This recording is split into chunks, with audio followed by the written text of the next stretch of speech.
In 1998, a group of 6 friends started a company that would change how the world thinks about money. 4 of them had built bombs in high school.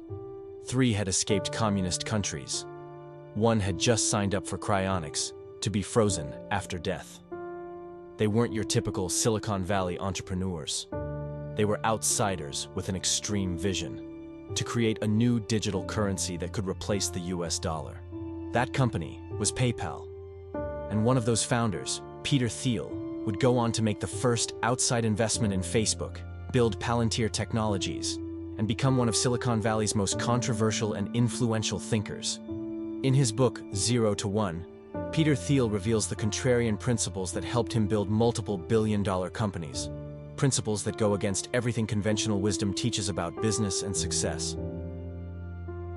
Welcome back to the CEO's Bookshelf, where ambitious leaders discover the books that separate the successful from the extraordinary.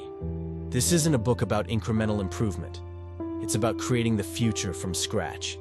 It's about going from nothing to something, from 0 to 1. Today we'll uncover the 10 core lessons from 0 to 1 that every entrepreneur, creator, and ambitious thinker needs to understand.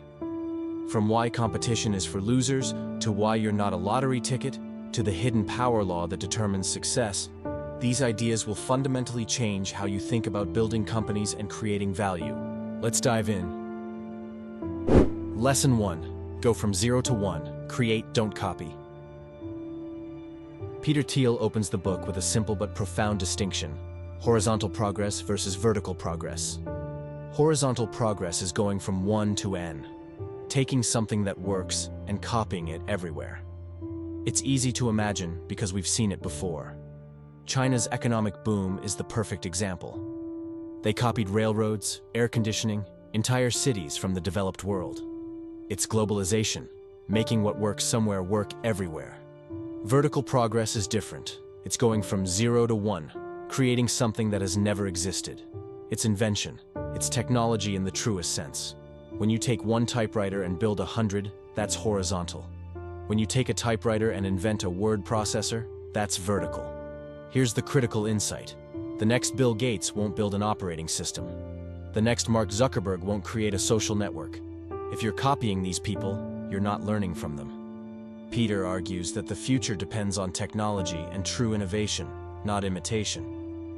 Without new technology, if every household in India lived like Americans do today using only today's tools, the result would be environmental catastrophe. Spreading old ways to create wealth will lead to devastation, not prosperity.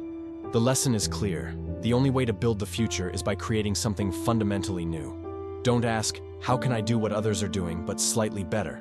Ask, what valuable company is nobody building? Lesson 2. The power of monopoly. Competition is for losers. This might be the most controversial idea in the book, and the most important. Peter writes, competition is for losers. If you want to create and capture lasting value, don't build an undifferentiated commodity business. Here's the paradox we are taught. We mythologize competition and credit it with saving us from disaster. But Thiel argues that capitalism and competition are actually opposites. Capitalism is about accumulating capital, but under perfect competition, all profits get competed away. Look at the airline industry. In 2012, US airlines served millions of passengers and created hundreds of billions of dollars in value, but they made only 37 cents per passenger. Compare that to Google, which made 21% profit margins, more than 100 times the airline industry's margins. Google makes so much money that it's worth 3 times more than every US airline combined. The difference? Airlines compete with each other viciously. Google stands alone. Peter defines a monopoly as a company so good at what it does that no other firm can offer a close substitute. Google hasn't competed in search since the early 2000s. It won, then moved on to building other things. But here's the twist. Monopolies don't tell the truth about themselves. Google doesn't claim to be a monopoly. Instead, it frames itself as just another tech company competing in advertising, mobile phones, wearable computers, and self-driving cars. By defining its market as the union of several large markets, it can claim to own less than 1% of any single one. Meanwhile, struggling startups do the opposite. They define their market as the intersection of tiny niches. We're the only British restaurant in Palo Alto, to make themselves seem dominant. But if you can't monopolize a unique solution for a real problem, you'll be stuck with vicious competition. The lesson: great companies don't compete. They create and dominate entirely new categories. Don't aim to be 10% better than your competition. Aim to be so different that comparison becomes meaningless. Lesson 3. Start small and scale. Here's a mistake almost every failed startup makes. They try to attack a massive market on day one. Peter's rule is counterintuitive. Every startup should start with a very small market that it can dominate. Always err on the side of starting too small. Why? Because it's easier to dominate a small market than a large one. And if you think your initial market might be too big, it almost certainly is. PayPal learned this the hard way. Their first product let people beam money between Palm Pilots. Interesting technology, but nobody needed it. The world's Palm Pilot users weren't concentrated anywhere, had little in common, and barely used their devices. PayPal had no customers. Then they found their monopoly: eBay power sellers. In late 1999, there were only a few thousand of them, but after 3 months of focused effort, PayPal was serving 25% of them. It was far easier to reach a few thousand people who desperately needed the product than to compete for the attention of millions of scattered individuals. Amazon followed the same playbook. Jeff Bezos's vision was to dominate all of online retail, but he deliberately started with books. Books were easy to catalog, easy to ship, and the rare titles that brick-and-mortar stores couldn't stock attracted the most enthusiastic customers. Once Amazon dominated books, they expanded to CDs, then videos, then everything else. Facebook started with Harvard students. Not all college students, not all young people, not everyone, just Harvard. Once they monopolized Harvard, they expanded to other elite schools, then all colleges, then the world. The lesson: the perfect target market is a small group of particular people concentrated together and served by few or no competitors. Dominate your niche, then scale. Lesson 4. Find secrets others miss.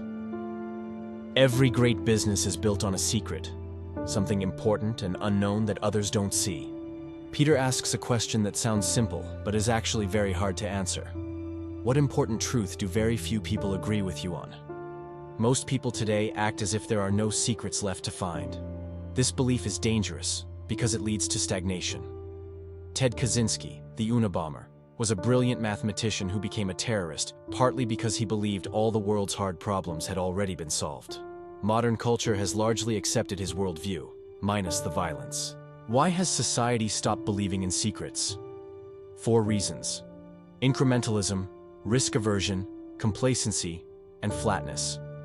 We're taught to take tiny steps, avoid being wrong, assume elites already know everything, and believe that if something were discoverable, someone smarter would have found it already. But the truth is, secrets are everywhere. Before Airbnb, travelers paid high prices for hotels while property owners couldn't easily rent their space. Both problems existed in plain sight, but nobody connected them. Airbnb saw untapped supply and unaddressed demand where others saw nothing. The same is true of Uber, Lyft, and Facebook. Their simplicity in retrospect is the argument for secrets. If insights that look so elementary can support billion-dollar businesses, there must be many more secrets waiting to be discovered. Thiel distinguishes between 2 types of secrets: secrets of nature, hidden aspects of how the physical world works, and secrets about people, things people don't know about themselves or hide from others. The lesson: the best place to look for secrets is where no one else is looking. Don't ask what fields are standardized and institutionalized. Ask what matters but hasn't been studied. That's where the next great business lives. Lesson 5. Definite optimism. You are not a lottery ticket. This lesson cuts against a core belief of modern culture: the idea that success is mostly luck. Malcolm Gladwell claims success comes from a patchwork of lucky breaks and arbitrary advantages. Warren Buffett calls himself a member of the Lucky Sperm Club. Even Bill Gates says he was lucky to be born with certain skills. But Thiel argues this is dangerously wrong. He writes, "You are not a lottery ticket." The key distinction is between indefinite and definite attitudes toward the future. If you believe the future is indefinite, random, unpredictable, beyond your control, You'll optimize for optionality. You'll hedge your bets, keep your options open, and hope something works out. This is exactly what modern education teaches. Students curate bewilderingly diverse resumes to prepare for a completely unknowable future. They become well-rounded instead of great at anything specific. They end up at prestigious consulting firms or banks not because they have a plan, but because those jobs keep options open. Definite optimists are different. They believe the future will be better if they plan and work to make it better. They don't pursue many-sided mediocrity. They determine the one best thing to do and do it. Steve Jobs exemplified this. He didn't listen to focus groups or iterate based on customer feedback. He had a definite multi-year plan to create entirely new products and change entire industries. When the first iPod was released in 2001, analysts called it a nice feature for Macintosh users that doesn't make any difference. They couldn't see what Jobs saw. The iPod was the first of a new generation of post-PC devices that would transform computing. The lesson gets even more specific with PayPal. In early 2000, Thiel and his co-founders knew the internet bubble was about to burst. They moved fast to raise $100 million while they could, even though the valuation was based on a Wall Street Journal article's back-of-the-envelope calculation. That financing bought them the time they needed to survive the crash and build a real business. The lesson: great businesses aren't built on luck. They're built on definite plans executed with conviction. You must reject the tyranny of chance and take control of your future. Lesson 6. The Power Law. Focus on the few things that matter. Here's a secret that even professional investors miss. We don't live in a normal world. We live under a power law. The power law means that a small number of things produce almost all the results. It's the 80-20 rule on steroids. In venture capital, one investment in a successful fund equals or outperforms the entire rest of the fund combined. At Founders Fund, Facebook, their best investment in 2005, returned more than all the others combined. Palantir, the second best investment, returned more than the sum of every other investment aside from Facebook. This pattern repeated across all their funds. This leads to two counterintuitive rules for investors. First, only invest in companies that have the potential to return the value of the entire fund. Second, because that rule is so restrictive, there can't be any other rules. But the power law doesn't just apply to investors. It applies to everyone, because everyone is an investor. When you choose a career, you're betting that the work you do will be valuable decades from now. When you start a company, you're investing your time in creating something that might succeed. Most people respond to uncertainty by diversifying, spreading their bets across many options. Schools reinforce this by teaching generic knowledge and making students hedge across many subjects. But life isn't a portfolio. An entrepreneur can't diversify by running dozens of companies simultaneously. The insight is profound. You should focus relentlessly on something you're good at. But before that, you must think hard about whether it will be valuable in the future. It does matter what you do. Sometimes the best decision is not to start your own company at all. If you understand the power law, you might realize that joining the very best company while it's growing fast could make you far more successful than founding your own mediocre startup. Owning 0.01% of Google is worth more than owning 100% of nothing. The lesson: differences between companies dwarf differences within companies. Find the one opportunity with exponential potential and give it everything. Lesson 7. The importance of sales and distribution. Silicon Valley has a bias. Engineers believe great products sell themselves. They're wrong. Thiel writes, "If you've invented something new, but haven't invented an effective way to sell it, you have a bad business, no matter how good the product." Distribution, everything it takes to sell a product, is systematically underestimated because sales is hidden. Bad salespeople are obvious and annoying. Great salespeople are invisible. Their art is so subtle you don't even realize you're being sold. This is why people who sell have job titles that hide what they do. Salespeople are called account executives. Business development teams create partnerships. Investment bankers advise on M&A. Politicians serve their constituents. Nobody wants to admit they're being sold, so the best sales looks like something else entirely. The US advertising industry collects $150 billion annually. Sales is even bigger at $450 billion. These numbers exist because selling works, even on people who think they're immune to it. Thiel breaks distribution into categories based on customer acquisition cost and lifetime value. Complex sales, deals worth millions, require the CEO's personal attention. Elon Musk spent 25 days a month on the road selling SpaceX's billion-dollar contracts to NASA. Personal sales, deals worth $10,000 to $100,000, need a sales team and a repeatable process. Box grew this way, starting with small teams at Stanford and expanding throughout the university. But here's the critical point. Distribution methods follow a power law. One channel will dominate all others. Companies that try to do a little advertising, hire a few salespeople, and add viral features as an afterthought fail. You must nail one distribution channel completely.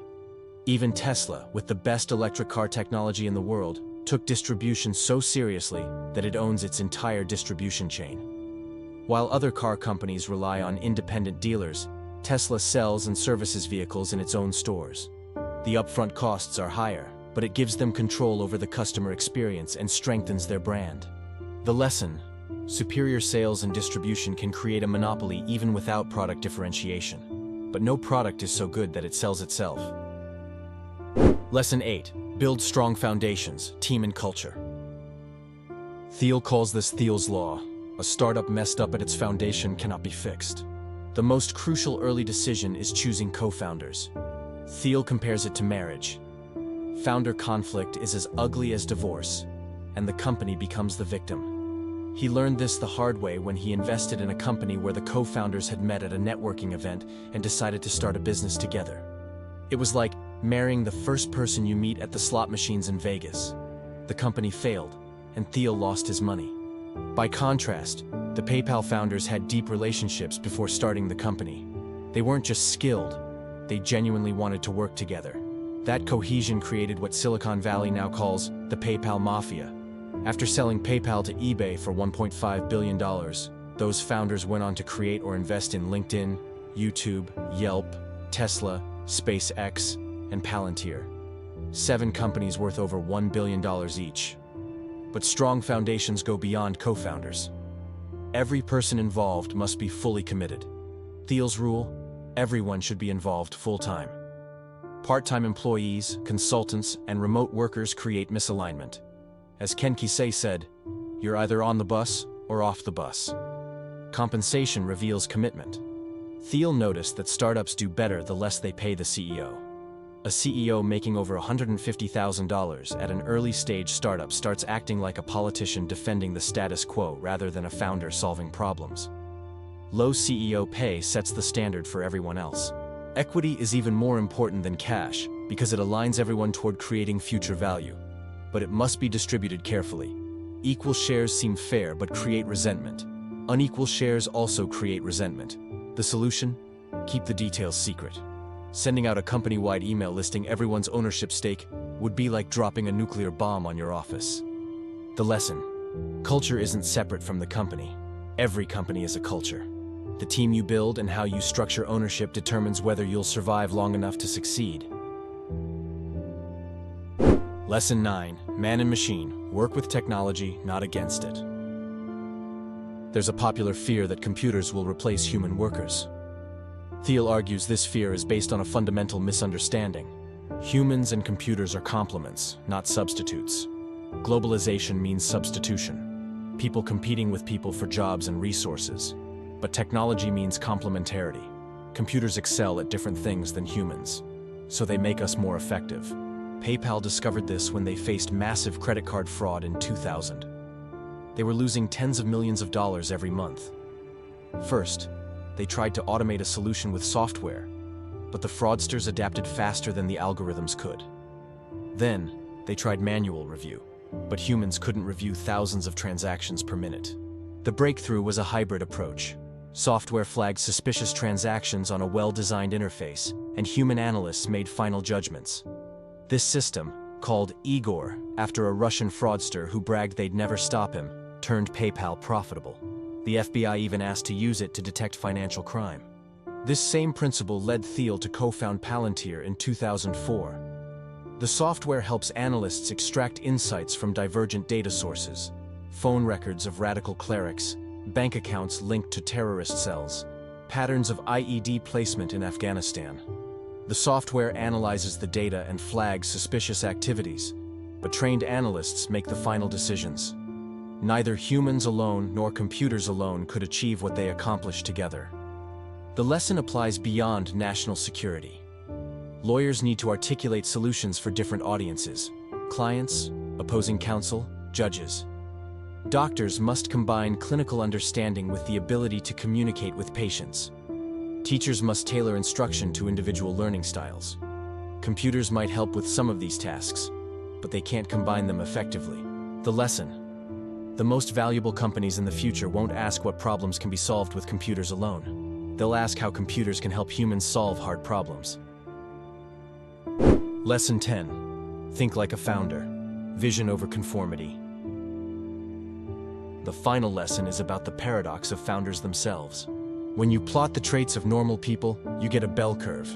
Most people in the middle, a few at the extremes. But founders are different. They're simultaneously insiders and outsiders. They can be cash poor but millionaires on paper. They oscillate between appealing charisma and sullen jerkiness. They're extreme in contradictory ways. Why? The cycle usually starts with unusual people and ends with them seeming even more unusual. Richard Branson cultivates his wild man persona with kiteboarding stunts and extreme hobbies, and the media crowns him the Virgin King and the undisputed king of PR. Is he naturally extreme or strategically exaggerating? Probably both. Steve Jobs exemplified this. He was a college dropout who walked around barefoot and refused to shower, the ultimate outsider. But he was also the insider of his own personality cult at Apple. His eccentricity backfired in 1985 when Apple's board kicked him out. But when he returned as CEO in 1997, the impeccably credentialed executives who preceded him had nearly bankrupted the company. Jobs didn't try to make Apple a nice place to work or implement best practices. He made authoritative decisions, inspired intense loyalty, and planned decades ahead. Under his leadership, Apple introduced the iPod, iPhone, and iPad, becoming the most valuable company in the world. A unique founder made all the difference. The lesson cuts both ways. For everyone else, we need founders. We should be more tolerant of people who seem strange or extreme, because they're the ones who will lead companies beyond incrementalism. For founders themselves, don't overestimate your own power. Great founders bring out the best in everyone at their company. The danger isn't believing you're important. It's losing your mind because you've mistaken the crowd's worship for truth. The lesson: individual prominence matters enormously, but only when it amplifies and empowers the team. We need unusual individuals to build the future, but they must remember they're building it with others. ZeroToOne isn't just a book about building companies. It's a book about how to think about the future. Peter Thiel argues that we face a stark choice: stagnation or singularity, nothing or something. The future won't happen automatically. It requires definite plans executed by people who refuse to accept the world as it is. The most contrarian thing of all isn't to oppose the crowd. It's to think for yourself. Whether you're building a company, choosing a career, or simply trying to create something valuable, the principles in ZeroToOne provide a framework for thinking clearly about the future. They remind us that progress isn't inevitable. It must be created by people who dare to see the world differently. If this video challenged your thinking or gave you a new perspective, hit that like button and subscribe for more deep dives into the books that shape how successful people think. Drop a comment and tell me, which of these 10 lessons resonated most with you? And what's one contrarian truth you believe that few people agree with? Remember, the future isn't written, it's waiting to be built by people who refuse to accept the world as it is. Thanks for watching. Now go create something that's never existed before.